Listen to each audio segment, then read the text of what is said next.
dia ada unta macam tu kau tawakal. Tawakal ni ikat unta tu, kemudian berserah pada Allah. Jadi inilah apa yang ada di semua buat, yang bertawakal pada Allah, iaitu berusaha untuk datang ke kelas tambahan ini, dan kemudian barulah kita berserah kepada Allah. Saya ucapkan selamat maju jaya dekat adik-adik semua. Saya tengok muka masing-masing, saya yakin insya-Allah semua akan lulus dengan baik, semua akan berjaya. Jadi saya doakan adik-adik semua berjaya sentiasa.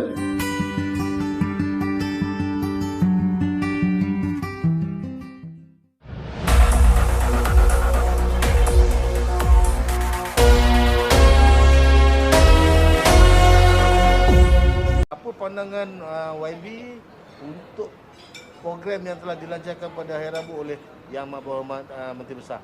Baik, berkenaan dengan dokumen rancangan Selangor pertama, saya kira ini satu dokumen yang sangat baik dan seharusnya dibaca bukan sahaja oleh kami sebagai para pembuat dasar atau Kekitaan Kerajaan sebagai pelaksana dasar, tetapi juga sebenarnya semua rakyat Selangor. Saya galakkan membaca, bukan yang ringkasan tu tahu, ambil dokumen asal itu yang di mana dia ada gariskan tema-tema strategik, kemudian dia ada gariskan strategi-strategi dan juga program, inisiatif dan juga projek yang berkaitan. Jadi dia pecah daripada strategi, daripada tema kepada strategi kepada PPI kita panggil.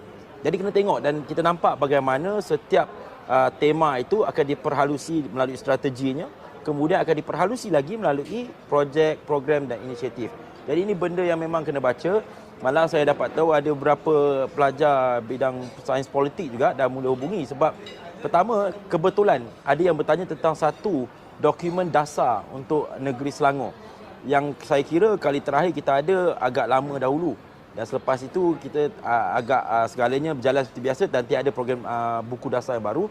Dan alhamdulillah pada tahun ini kebetulan keluar rancangan Selangor pertama yang saya kira merupakan satu, boleh kata, kitab dasar lah untuk negeri Selangor bagi 5 tahun yang akan datang.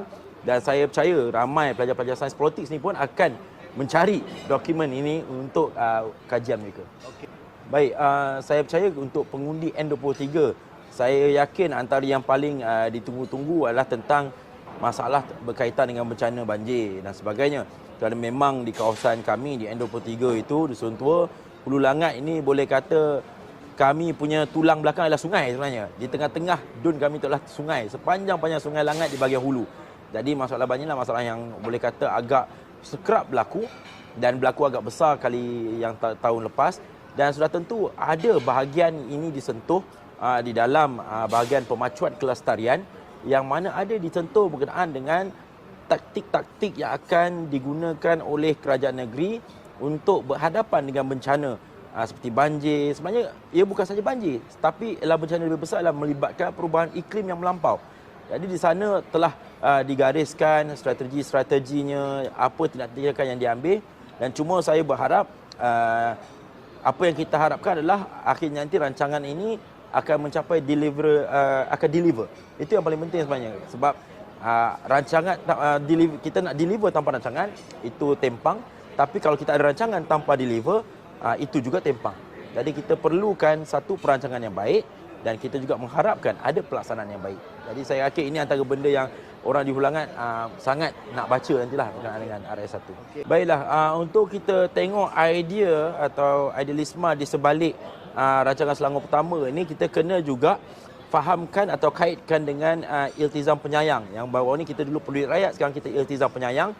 Yang mana kita tidak mahu lagi menjadi satu negeri yang sekadar menjaga kebajikan. Tapi kita kalau boleh nak juga rakyat kita bukan sahaja kebajikan yang terjaga, tapi bersedia untuk di-upgrade, dinaik kemampuan mereka supaya menjadi lebih bermaruah, di mana mereka tidak lagi sekadar hidup bergantung hanya kepada bantuan kebajikan.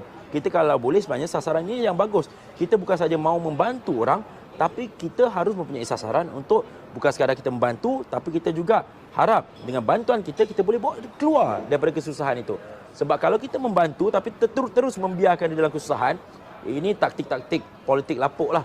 Sentiasa dibiarkan orang itu ibarat memberi mereka dadah agar kecanduan.